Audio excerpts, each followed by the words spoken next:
After Bishop Ben kuweka hii post, Wakenya wamemtia comment section. The comment section is flooded with reactions from Kenyans.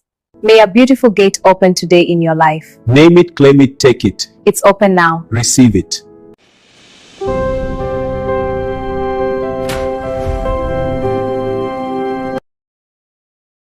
Hizi gates labda za kwako nyumbani. Cheki unaidea leo ama pia yako ilikuwa ya kutenga. I cannot take politicians' money. Mr. President, your money is holy, sir.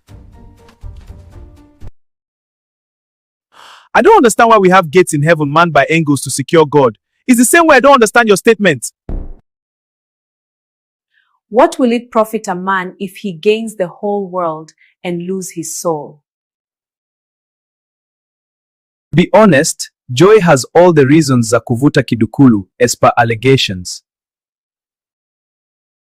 And if you thinks you own heaven gate keys, just close it affordable stomach kidak.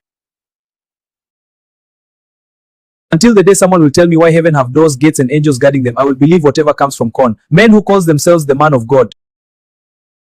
How can you suddenly become a motivational speaker? You start with passion and purpose. It's about connecting with people, not just titles.